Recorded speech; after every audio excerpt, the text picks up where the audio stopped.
Hello and welcome to Baseball Barbacast, the only baseball podcast in the world that thinks it should be called the Trade Alive Line.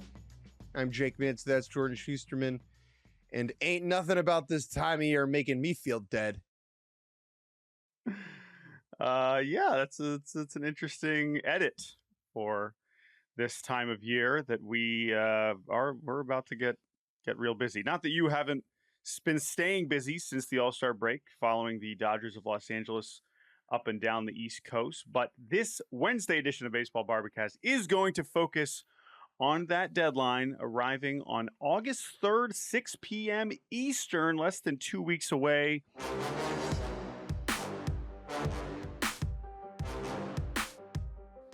Deadline, August 3rd.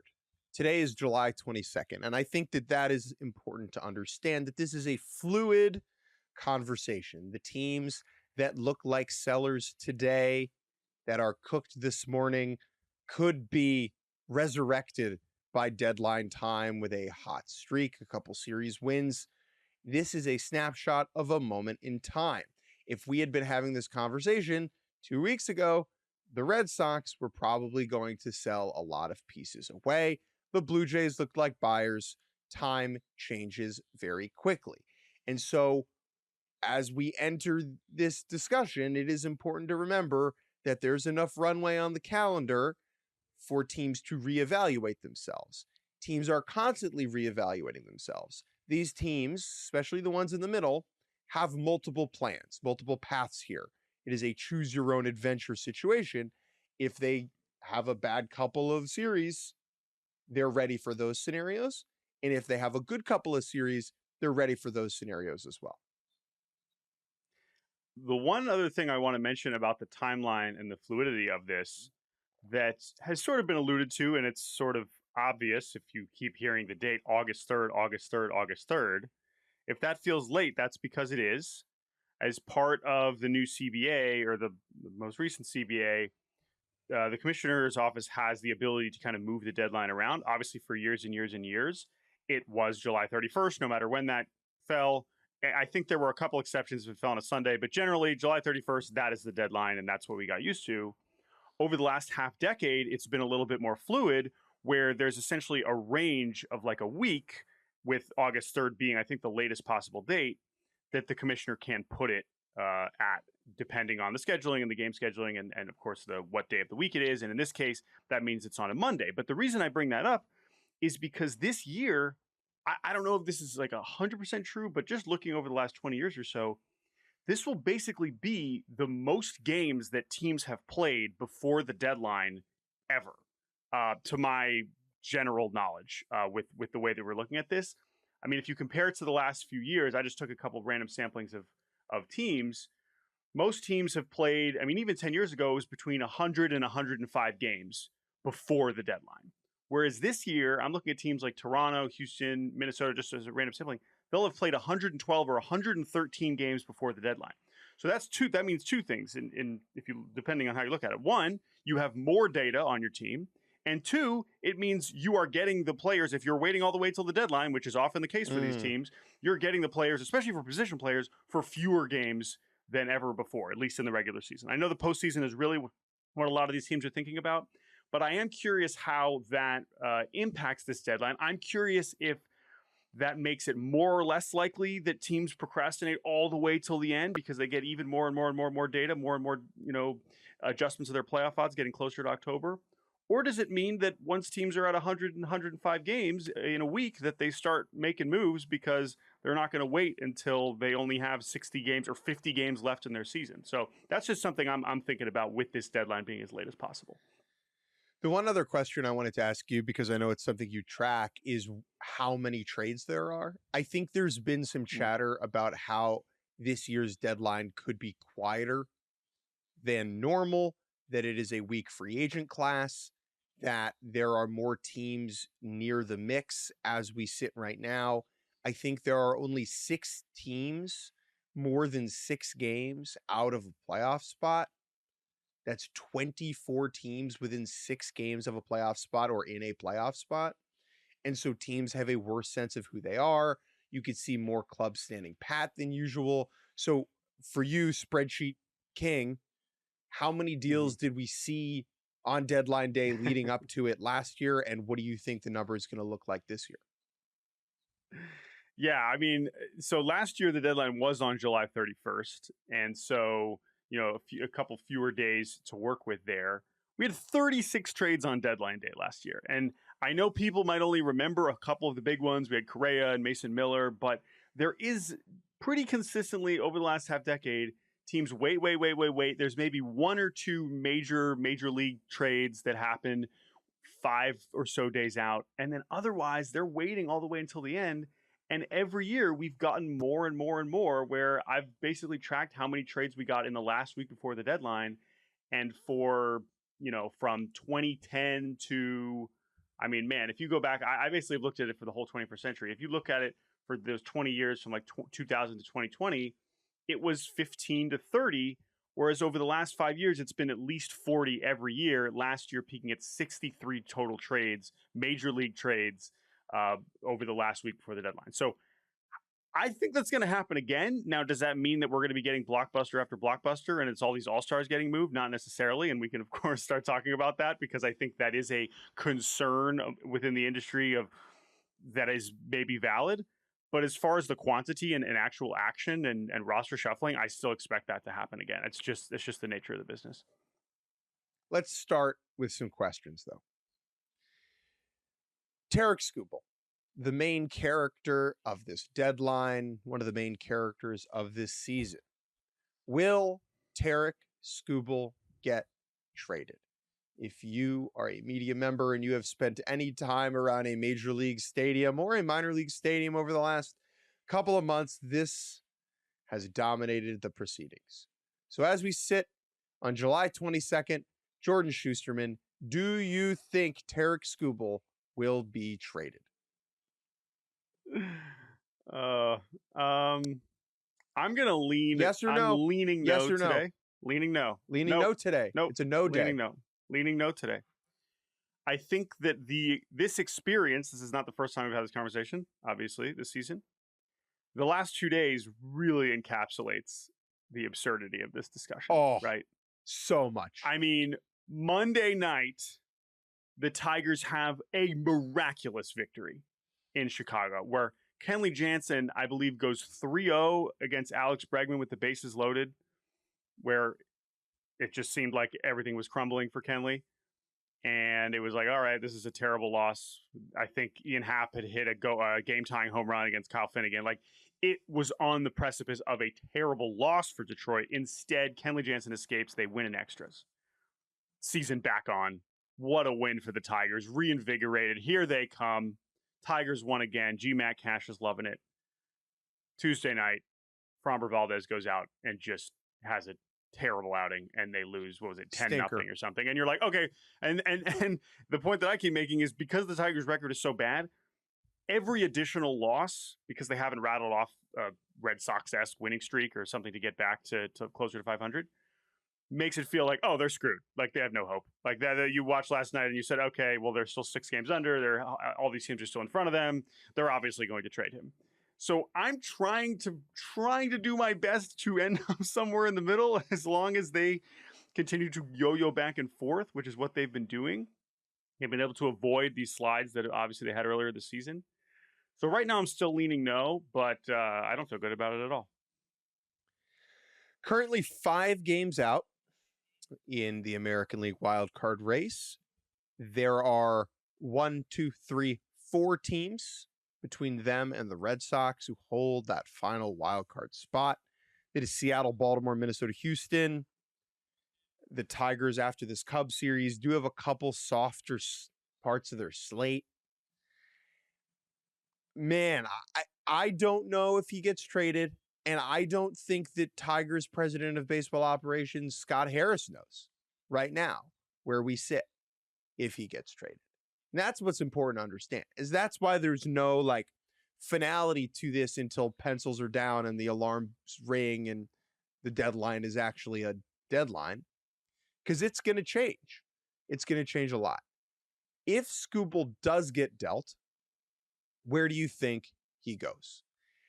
Because on one hand, it is very silly to have this conversation of like who could use the best left-handed pitcher on earth. What team could use Tarik Skubal is like, well, every team could use Tarik Skubal. But what teams are in a situation where, one, they have the prospect capital, and two, they have an incentive, they are motivated, they are frankly desperate enough to go ahead and part with that prospect capital? I mean, I can throw out some teams. The team they're playing right now, the Cubs, I think are a great fit. I don't love their prospect capital, but I'll throw them out there. I'll throw out Atlanta for sure. I think Atlanta's probably the top of my list in terms of a team in a situation with an improved farm system after a really interesting draft that they just had where they kind of restocked the farm a little bit.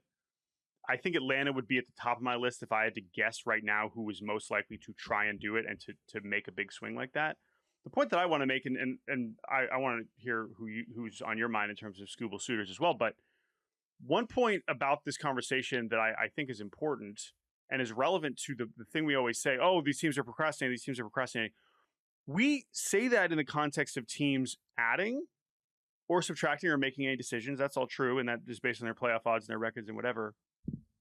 Really what that means, though, too, and this is especially relevant for a Skubal potential trade talk, if you're interested in Skubal, and I'm sure there are teams that are, as you just said, their best offers are still so far away. There's no reason for them to call Scott Harris now and offer him all of your best prospects, right? There's just no reason to do that. So I guess if you think you could overwhelm him right now, that would be a reason, but that's just not how these teams operate.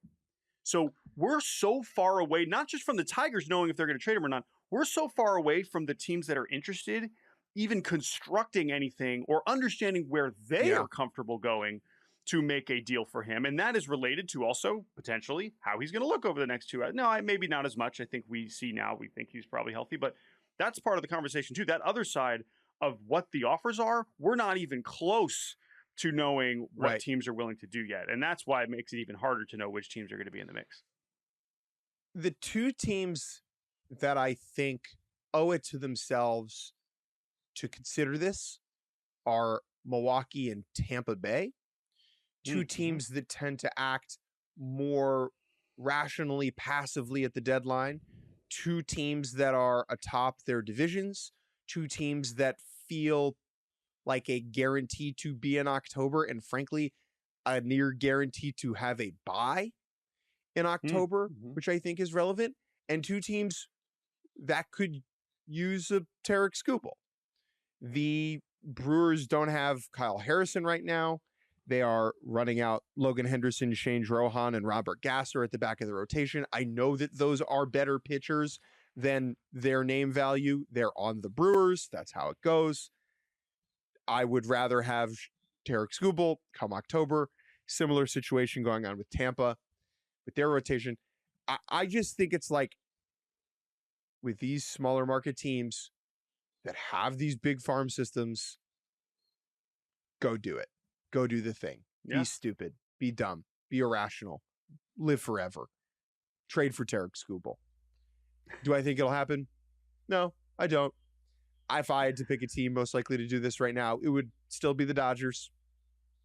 Just because their system is stacked with, I think, the types of players that the Tigers would be interested in.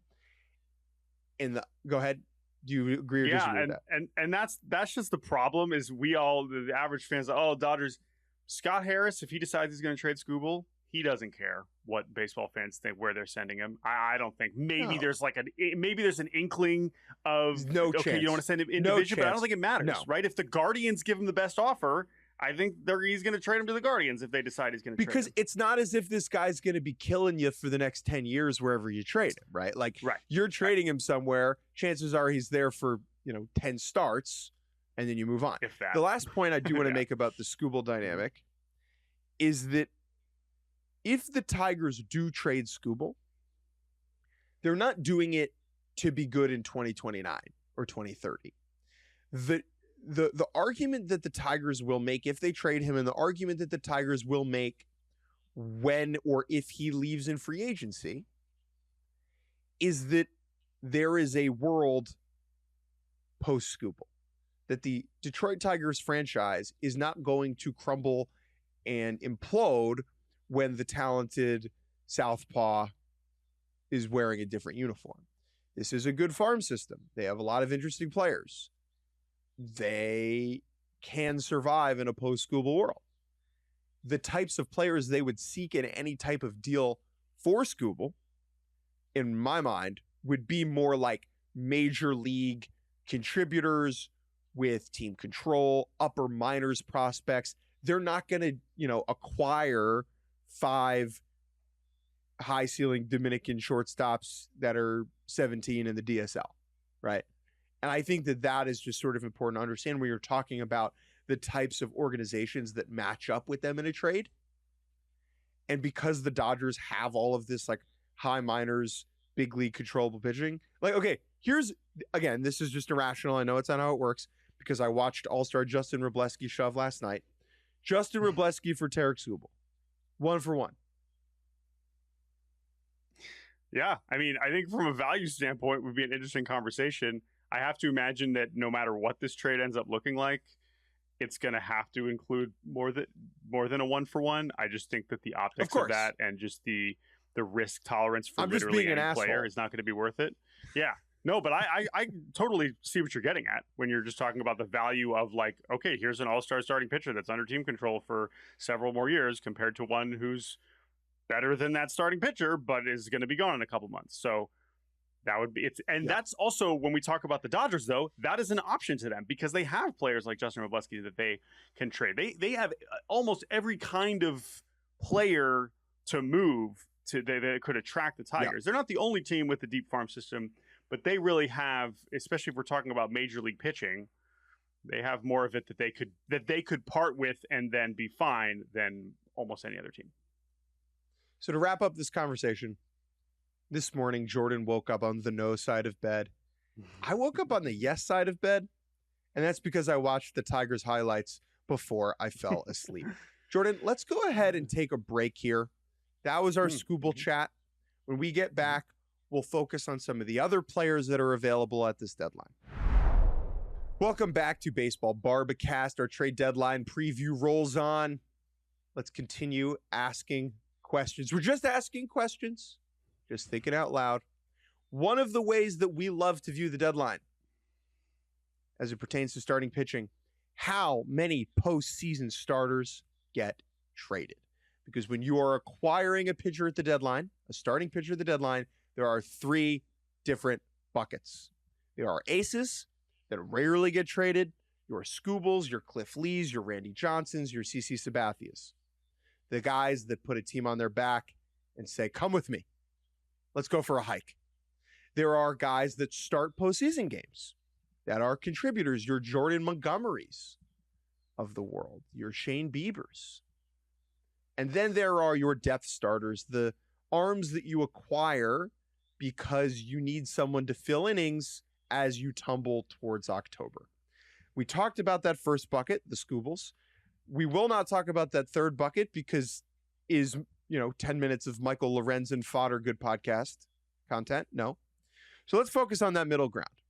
How many postseason starting pitchers move teams at this deadline? For context, there were 3 last year, maybe 2, depending how you slice it, 5 if you're being annoying. Shane Bieber and Zach Littell are the 2 pitchers that were traded at the deadline that then started games in October. Quinn Priester was traded before the deadline in the middle of the season, ended up starting a game for the Brewers. And then you had 2 openers in Andrew Kittredge and Louis Varland.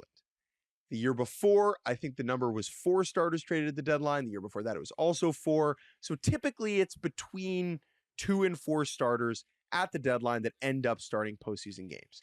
I think that number this year is going to be higher than normal. Okay. So that's related to the teams that we're talking about, and we'll keep it focused on who these pitchers are. But it is a moving target, right? Skubal is going to start a playoff game for anybody. That isn't necessarily true. Maybe not for the Tigers. some. Right. But maybe the Tigers.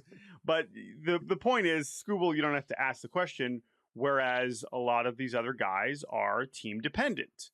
If the Dodgers traded for Michael Wacha, which would be very strange, but if they did, I wouldn't think he would start a postseason game. But there are a lot of other teams. If the Cubs traded for Michael Wacha, and they are still dealing with all these other injuries, I'm like, yeah, Michael Wacha might be starting game two. Yeah, so that's why it's a bit of a moving target, which is, I know. So let's just focus on who these pitchers are. We'll talk about the teams that need these guys later. But who, on an average wild card team, is really the way I'm thinking about it. Maybe a division winner that's not super duper loaded. Sure. Which of these guys, Foster Griffin is of course the first one that comes to mind, but even Foster Griffin, I know I'm sounding disrespectful, he's an all-star. I think that there are still some really good teams where he would be on that 3-line, like 3-4, game 3 or 4 line. Mm-hmm. But I do think it is self-selecting though. Like if you are the team that's willing to part with players to go acquire Foster Griffin, the team that's paying the highest price for that player is probably a team that is thinking about him as a October starter, not an innings eater. True. I will say, though, the one other annoying caveat that I'll bring up, which I think is at least worth mentioning, is we say, how many starters do you need in October, right? I mean, that's a question we often said. We've seen some teams survive for quite a long time or only using 3.5 starters. But it's also, depending on what round you're in, is that starter pitching in one of your first 2 games in the wild card round, if you can line it up. Sometimes teams that are getting into the postseason that late can't actually decide how they're lining up their pitchers because they were going all hands on deck over the last week.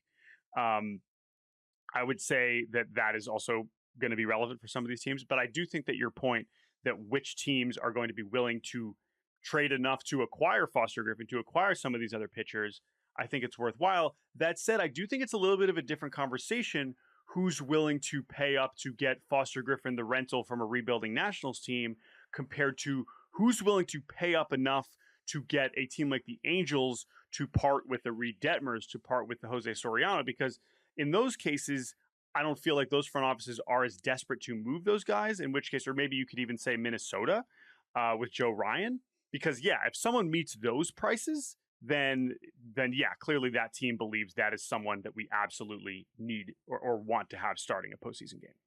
So some of the bigger names this year, obviously Tarik Skubal, but if you're looking at the impending free agents, Kevin Gausman, Shane Bieber in Toronto, more about them later. Freddie Peralta, Clay Holmes in New York.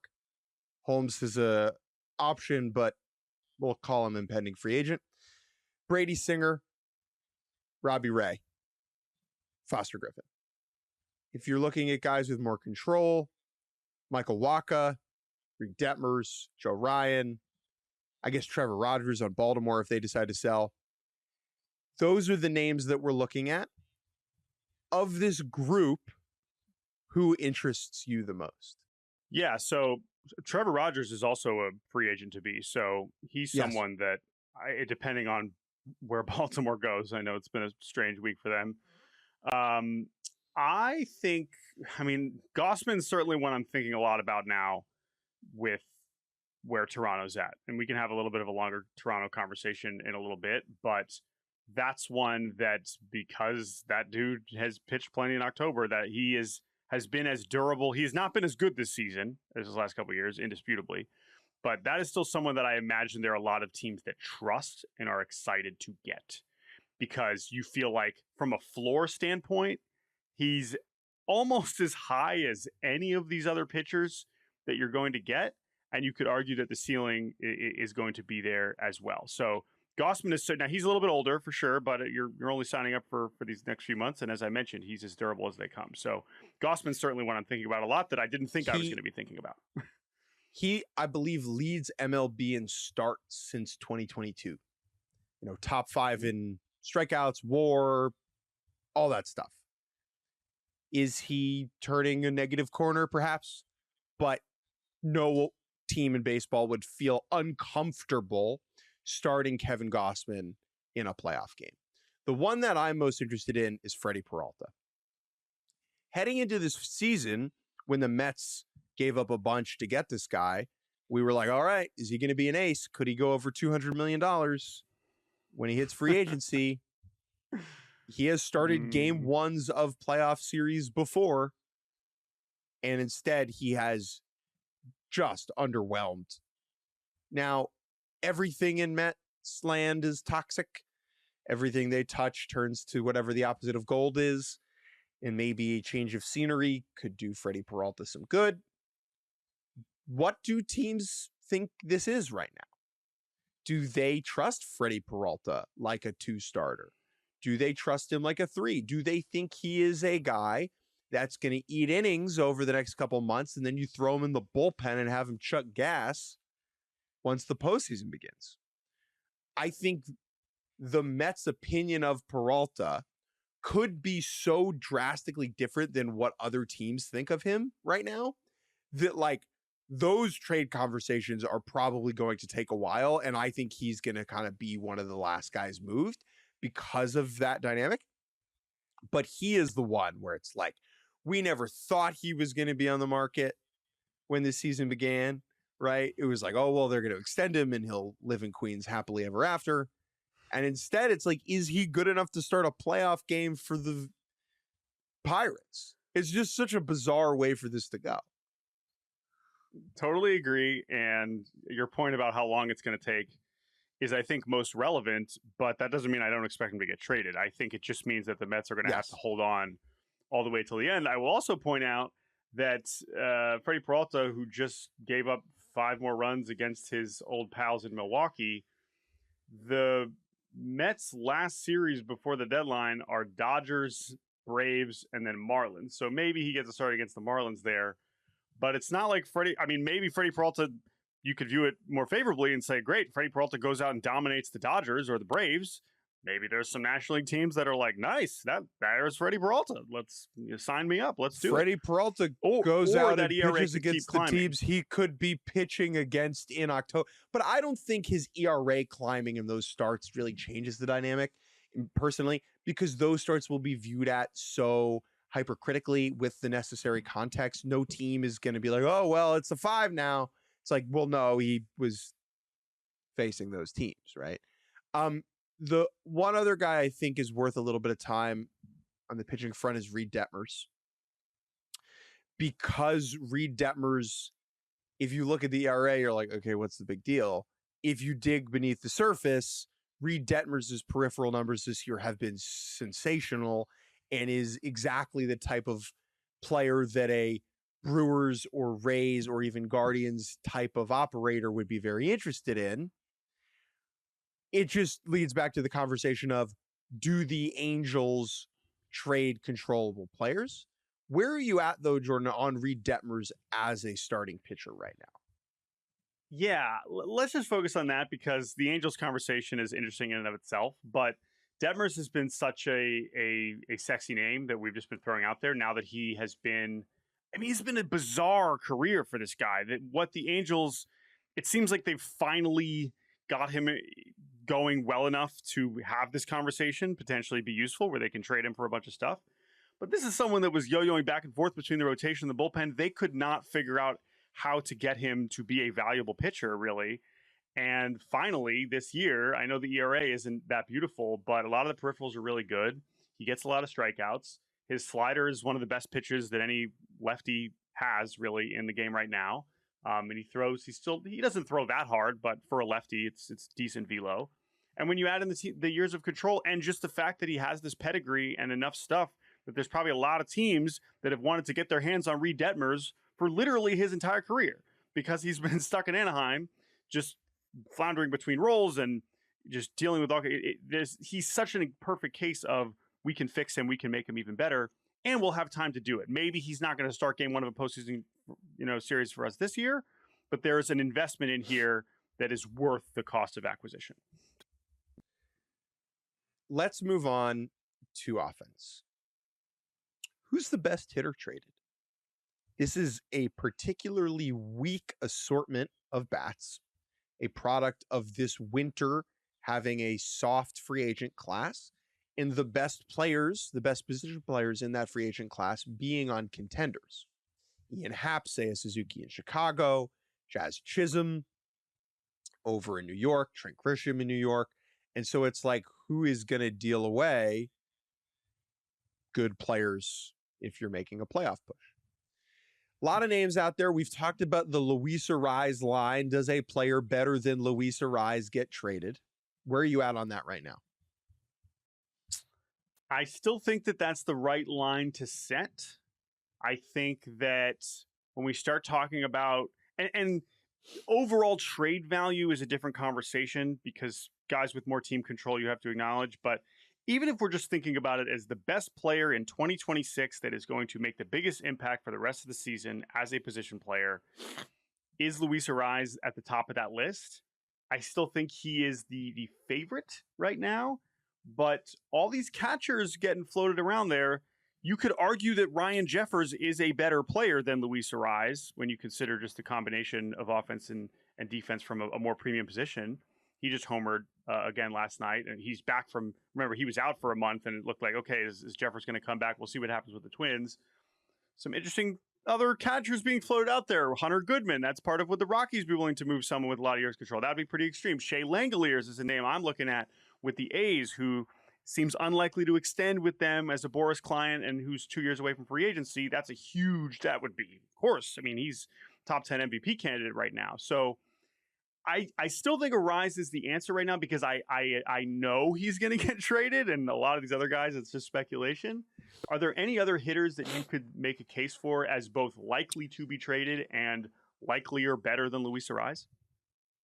There is one. A player that I think we have forgotten about. A player that we have forgotten about for good reason. A player that has only re-entered our consciousness over the last 2 days, and that is Luis Robert Jr. Luis Robert Jr., Yes. who missed multiple months, his annual multiple month injury stint with the Mets, came back Monday, hit a ball 451 yesterday. Right-handed hitting outfielder in a market with not a lot of power and not a lot of right-handed hitting outfielders, who has a $20 million team option for next year that is just not going to get picked up. Certainly not by the Mets, I think. And you're looking at him as a rental. I mean, if you want game-changing talent, that's the guy. Now, we've been saying, well, what could Luis Robert be for like a decade at this point?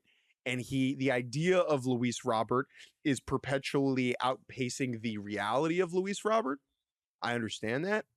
But if you're looking for guys that can move a needle and take over a playoff series and be a real game-changing force, Luis Robert Jr. is a very interesting character.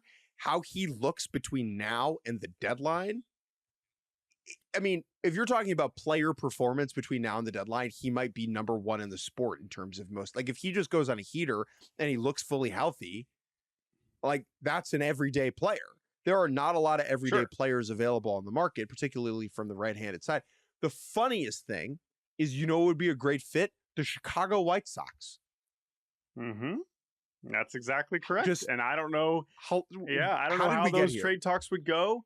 I know that the team option we're thinking about as a pending free agent, he is making a lot of money this year too. And so I imagine for certain teams, there might be some level of conversation there in terms of how much would the Mets pay it down to get a better prospect? It's $5.9 million for the rest of the year, $20 million option for next year. The Mets are a team that you'd think would be willing to pay it off for this season in order to get a better player back. You would, but we also had a very direct report from Joel Sherman this week saying the Mets are not looking to pay down contracts anymore this season. I still agree with you. I think this would be a great case where you would want to do that, especially because if there's one thing the Mets have learned about this season, as disastrous as it's been, their outfield is in pretty good shape. With Benj and Ewing and Juan Soto, that's their group. There's a lot of questions literally for the entire rest of the roster, which is why I would not be feeling awesome if I'm a Mets fan. But the outfield seems to have been in good shape, and why now, whatever, we'll move Ewing around while Luis Robert tries to inflate his trade value. So I totally agree. I definitely wanted to bring him up. That home run he hit certainly reminded me of that. I will say in the outfield, a couple other names to mention. Taylor Ward is someone. It is so funny to me that, like, the Mets have been like, Ewing's our guy. We love him. It's great. And then they're like, hey, AJ, for the next 10 days, we need to fatten the cow for market. We need to just make the world think that Luis Robert Jr. is great. We apologize. This is what we're doing. Like, that's it. You'll be here. And that's why I think you'll be back in center field for a long time, just August not for the next 4th, few weeks. You're out there. But it is such a funny dynamic that you see it like it kind of done in a softer way. But that's why this guy has to get traded. Because there's not room for him in this outfield. Like Benj and Ewing need to be playing every day, and Juan Soto is the best hitter in the National League.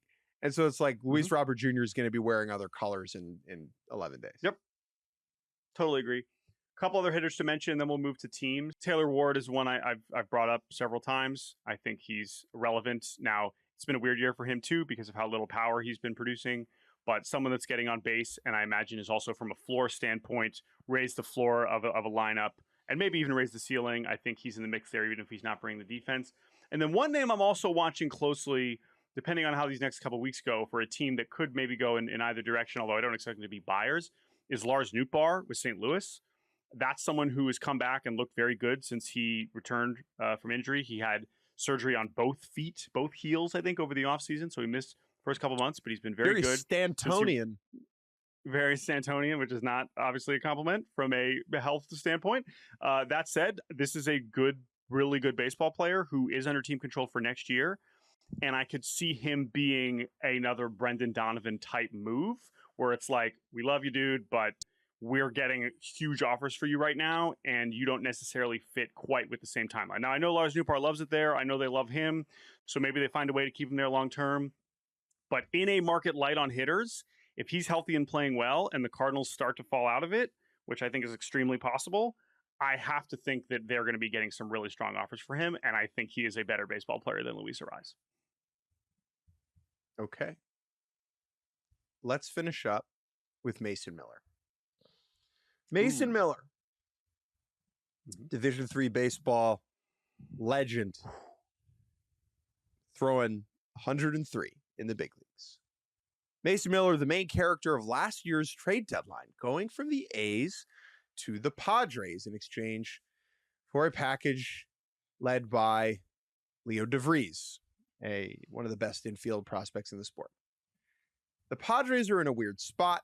They have been on quite a schneid. They won last night. I believe they are now 2 games adrift of the final NL wildcard spot. There are a number of teams between them and that spot, which muddies the waters.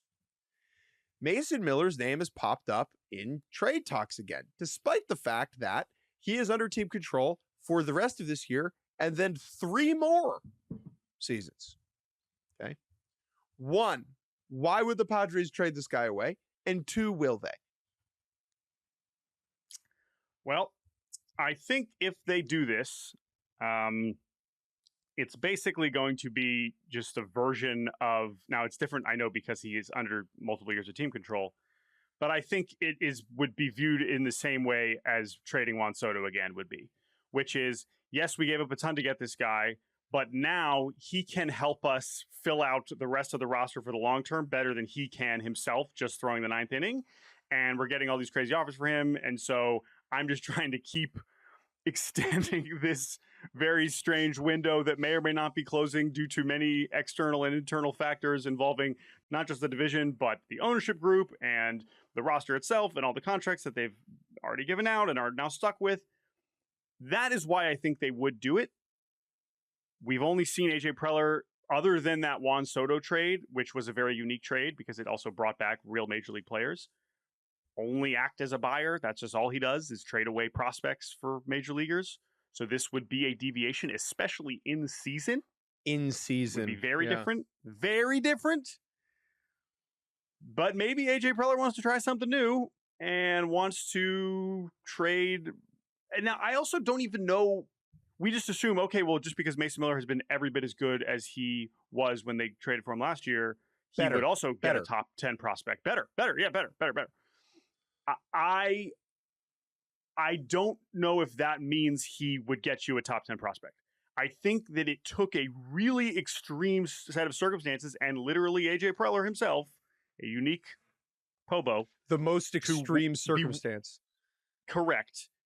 Just because Mason Miller, everyone agrees he is this good, he is still a reliever. He still comes with a lot of associated risk that I don't think it's just like, okay, well, great. Now you can just trade him for another time. I don't think it's that simple. I really don't. And so that alone might make it less likely for it to happen. But if the Padres keep playing poorly, which I just, at this point, I just don't think they're that good of a team, I guess they'd have to consider it. But I'm having a hard time talking about the Padres' direction and Preller's job security. And they're a tough team to evaluate for a lot of reasons. Last year, I was adamant that the A's would not trade Mason Miller. I ended up looking like a dunce.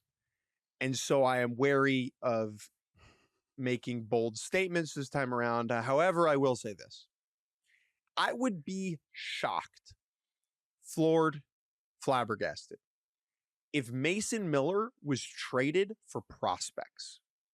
If Mason Miller gets traded, I think it will be for big league players that can like give Michael the King, Padres, right? Like Michael King, like Randy Vasquez, the pieces that came back in the Soto deal. Because I do think that AJ Preller's job security and the state of this franchise is a vital character here. Because AJ Preller is not going, probably, to be the person that rebuilds the next era of the Padres. Whenever this party ends and the lights turn on and people leave and the Padres need to enter a new era, it is difficult to imagine AJ Preller being the one to rebuild the foundation. And so what is his personal incentive to trade Mason Miller for a future that he might not be around for? Does that mean that Mason Miller doesn't get? Yeah, I still think, he could totally get traded. You can never say never with AJ Preller. But the one thing I think you could say never about is him acquiring prospects. That is a never. That is the thing I cannot remember him doing in the last, 5 years. So do I think Mason Miller gets traded? No. Am I ready to be wrong again? Always. Let's take a break. And when we get back, we'll finish up by looking at the deadline through a team perspective. And welcome back to the end of this deadline preview bonanza. We'll finish things up by going back and forth. Very simple question. What teams compel you? Who's tickling your fancy? Who are you thinking about at deadline time going, what in the world are they going to do? How are they going to operate? What's that Pobo going to pull off to shock us? I'll let you start. Let's do Toronto. I think we alluded to it, bringing up Gausman earlier. This is one of the stranger follow-ups to a breakout season that I can really remember. And the biggest question that I have with them is, because for last month, I would say, well, this is the last team I would expect to sell. I mean, they just went to the World Series. They owe their fans. They're selling out every game. They should be trying to go for it, especially in this crappy American League. But the more I think about it and the more I talk to people around the Blue Jays, it's like, they don't have it. It's not happening. Sorry. Like, this team is not going anywhere anytime soon. And with a number of very intriguing expiring contracts, do they actually have the cachet to pull off a sell, a soft sell, or we're not, getting rid of guys with long-term deals, reboot. A reboot. They've done it before in the last 5 years. Remember, they have kind of gone up and down in dramatic fashion. I'm leaning towards yes. I think that they could say, look, I don't think Ross Atkins is worried about saving his job. We just talked about how great their offseason was this past year with Cease and Okamoto and Rogers, whatever. So I think that as painful as it's going to be to trade Kevin Gausman, who is one of the best free agent signings of the decade and has meant so much to Toronto and et cetera, as much as it might pain them to trade a Dalton Varsho, who's also an expiring contract, a George Springer, think about what he's meant to them. And I know that those guys don't have as much value because of the seasons that they're having as maybe a Kevin Gausman does. I think that those are hard conversations that they're probably leaning towards to. making, because I just So this does not seem like a team that has even if they could stay within a few games of a playoff spot. It just doesn't seem like a team that has a run in them, and so I think that they have the room to make that tough decision. yesterday I went on Jays Talk Plus with our friend Blake Murphy, and he was asking me about the Jays deadline. And over the course of our conversation, I slowly, gradually realized that, oh my God, this team is not good. They need to trade everybody. You know, Right. I was like, wait a second, they have to trade these people. And it will be odd to explain to your casual ball watching buddies that the team that was inches from winning the World Series and has a very similar roster with a bunch of good offseason additions is selling at the deadline. But I think it is definitely what they have to do. I mentioned Bieber before. I think Jeff Hoffman could move. Varsho is like one of the few everyday players. Like, he could be a fun fit for the White Sox. Mm-hmm. I am just, the Jays are in a very odd spot. I am, also fascinated by them. Their last thing I'll say on them, and then you can give me a team. I mean, it's closer to the Mets than anything. Yeah. I mean, it's also a disaster. You spent all this money, you had all these high expectations, but with the Mets, we're like, well, yeah, they suck. Like, trade everybody. Duh. This is not a hard conversation. And it took me a few weeks to get there with Toronto, but I think I am there now. I will go with the Brewers. Do it, man. Be dumb. I am so affected and my brain is so warped by how the Brewers by how the Brewers showed in October last year against the Dodgers. The team that they had assembled, the team that won the most games in the sport, just got steamrolled by the Dodgers in that NLCS. And I am curious to see if that experience changes the way that Matt Arnold, this Pobo, goes about his business at this deadline. Does he say, you know what, I can roll out of bed and build a 97-win ball club, but do I need to change course and be more aggressive and be more stupid and get more MFers, more game changers in order to win a playoff series, in order to slay the dragon that is the Dodgers? Because if the Brewers want to win a World Series, which is the ultimate goal, they're probably going to need to beat the Los Angeles Dodgers. And in order to beat the Los Angeles Dodgers, you need these big players. We saw it with the Blue Jays in the World Series, how close they almost came, right? Bichette and Guerrero were like these aircraft carriers. Do the Brewers have those players? Are those players available? Are they willing to go get them? That is why I think the Brewers and Skubal, like, will they trade for Skubal? No. Should they? I think so. How aggressive and you can loop Tampa into this too. How aggressive will these teams be with the opportunity in front of them? Yeah, I was going to say Tampa, you can lump Cleveland in because those three organizations we just have very similar conversations about all the time. Now, Cleveland is not having nearly as good of a season as Milwaukee and Tampa Bay. So I think that from that perspective, it's different, right. But it's still the same idea of you have plenty of stuff to trade and clear needs, and you were expecting to be back in the postseason. And in Cleveland's case, the urgency should be even higher because you clearly actually have some competition as opposed to Milwaukee and Tampa, which might cruise to a postseason spot. Cleveland might actually need to do something. Okay. I disagree with that because I think Tampa is actually the team here with the most incentive to be hyper aggressive. And I think that they will be. The AL stinks. They're going to be in a bye. Cleveland might not be in a bye. Like Tampa will be in a bye. And then they'll have a pretty weak American League field to have to go through. This is as good of an opportunity as this organization has had to reach a World Series since they reached the World Series. And if you don't take advantage of that, I think it's a big swing and a miss. So I'll just take both those teams. I'll take the Brewers and the Rays together. Your turn. Great. So then I will take your lead there, and I will also take two teams, and I'll do the Rockies and Angels together. Because with both of these franchises, two of the on the short list of, okay, these teams suck, they should obviously sell players. However, that has been true in the past, and they have not done so because they have been acting as if they are living in an alternate universe where actually they're close to contending and they can't possibly trade away players on their major league team because they're just a couple pieces away from getting back into it. That is no longer the case. Now they have new leadership in the front office that is seeing things clearly and are recognizing we are bad now, and holding on to these players that have even 2 or 3 years of team control. When you consider the larger scope of this organizational direction and trajectory and what we need, we have to consider all options. John Mozeliak has come out very publicly already, seemingly every other day for the last 2 weeks, saying, yes, we have to consider all of these things, which is why I do think they are going to trade at least one of these players with multiple years of team control, whether that's Detmers, whether that's Soriano, whether that's Joe Adell or Zach Neto. I have to think that teams now are going to know we can call the Angels and actually have a real conversation with them in a way that we couldn't in the past.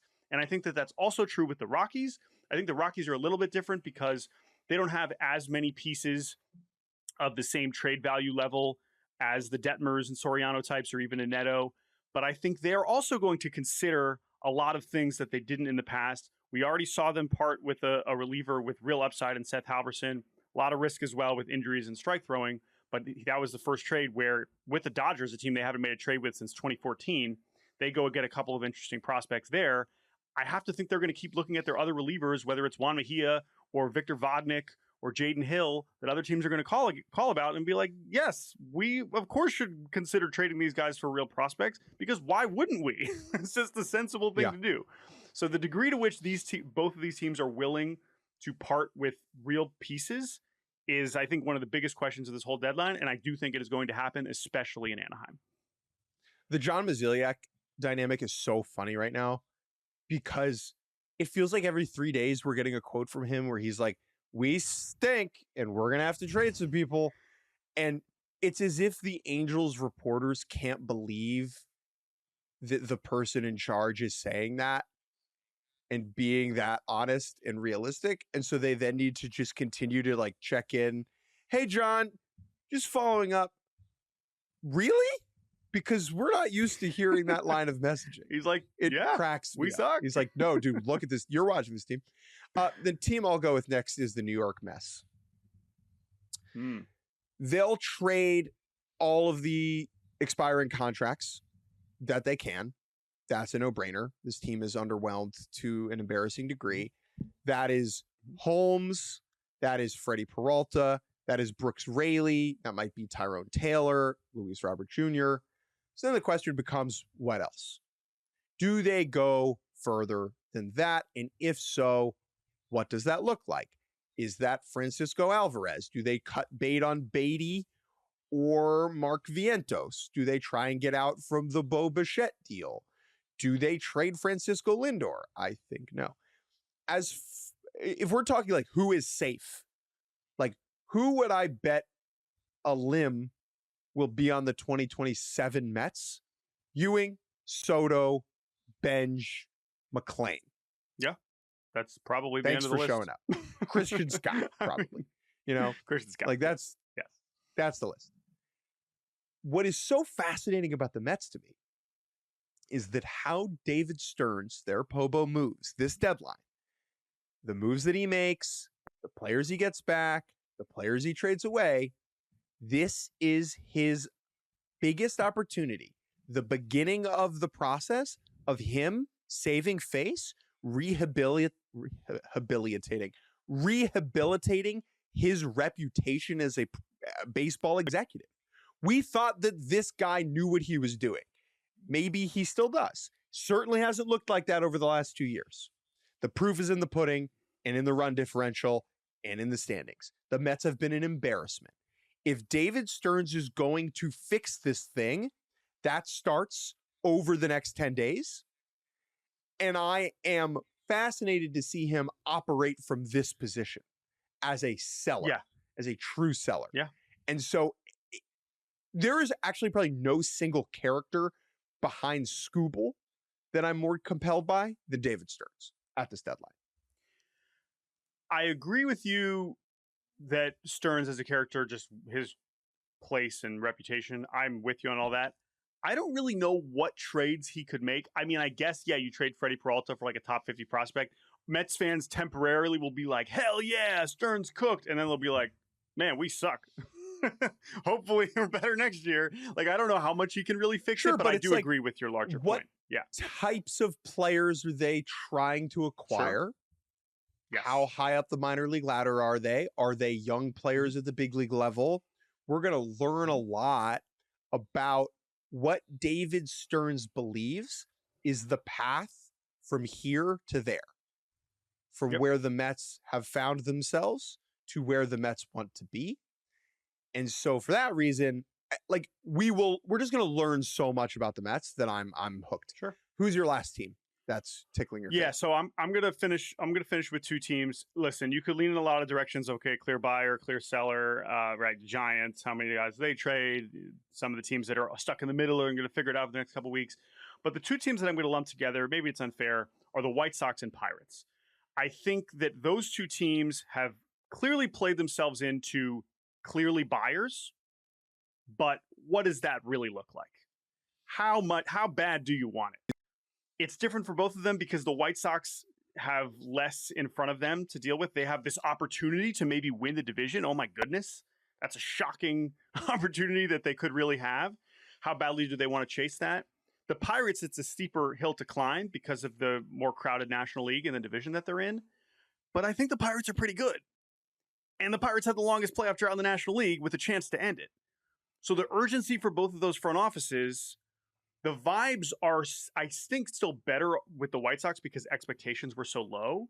So I don't think there's as much pressure on that front office to make stuff happen in the way that the Pirates, I think that there is real pressure.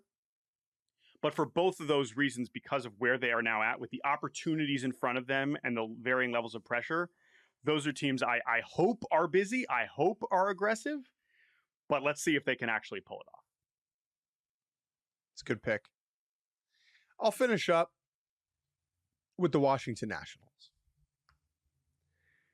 The Washington Nationals are 51-51. They are at 500. That is a remarkable thing. A team that entered the year with a new front office, a new regime, and very low expectations in terms of wins and losses has played far above their skis. What did they decide to do? Should they trade Foster Griffin, an impending free agent, or should they hold on to him? Should they trade Luis Garcia Jr., who has been one of the best hitters in baseball over the last 2 months and has some team control? Do they go as far as trading CJ Abrams? Here is an argument that I'm going to make. Do I totally believe in it? I'm not sure. Just hear me out. The Nationals should not trade Foster Griffin. I think that there is real value to not kicking your fan base in the head. A fan base that has suffered and wallowed over the last 6-7 seasons. A fan base that has watched some awful baseball. A fan base that for the first time in a long time has been presented with a morsel of hope, legitimate optimism. If you trade Foster Griffin, you're telling that fan base, sorry. What you're also doing is you're telling the players on your team, sorry. Pack it in second half. And I think that this Nationals operation, to its benefit, has revolved around a sense of humanity and interpersonal relationships to reach the development that they have imparted onto these players. These players have gotten a lot better. And it is not necessarily because of like the changes that they're making. It's how they're making those changes. Like the Nats are like existing with this sense of trust that they've fostered. No pun intended. Hashtag Foster Griffin. I think that trading Foster Griffin would send a weird message internally to that group. And I'm not saying like, oh, they trade Foster Griffin and CJ Abrams is going to turn into a pumpkin for the second half. Like it's more complicated than that. But it's also not. Like that stuff does matter. And I think it matters more than normal for the Nats. And so I think that we could see a scenario where they don't trade Foster Griffin and people are like, what in the world are they doing? and it would make a little bit more sense than meets the eye. Yeah, I mean, goes back to how we began this whole podcast. It is just going to depend, I think, how that's received if they are a game and a half back on August 2nd, right? It's, if they're not, which is very possible, if they are, we'll see. It's not even about making the playoffs this year. You know what I mean? Yeah. And that's what's so interesting is like the Nats are focused on the bigger picture and on the long term. And there is an argument that it is better for the long-term health of the organization to keep Foster Griffin around, to teach your players how to play in a relative playoff race, to continue to grow this culture of development, than whatever prospect you're going to get back for Foster Griffin. Sure. That's totally valid. And we'll see if Mr. Poboni agrees. And it goes even further with those other players. Like if they trade Garcia or Abrams, sure, then it's an even stronger message in the other direction. Yeah. Well, have fun with that, Paul Taboni. That's why take that on. We got some tough decisions to make. But I think these are mostly good problems to have for the 51-51 2026 Washington Nationals. Oh my goodness. Wow. Good for them. That's it. There is our trade deadline preview a little under 2 weeks out. Yep. I would never trade you, bro. Oh, thanks, man. Hopefully that is not being said to players that are about to be traded in the next 2 weeks, but might be. Hopefully not. For everybody to just remember, everybody, we are going to be live on the trade deadline day leading up to the deadline on YouTube. Make sure you're subscribed to the new Yahoo Sports MLB YouTube channel, Yahoo Sports MLB. You can find all things baseball Barbacast. Thank you to Andrew Hartz and Ingrid Rosas for producing. As always, we'll be back on Friday catching up on some more news. Until then, talk to you soon.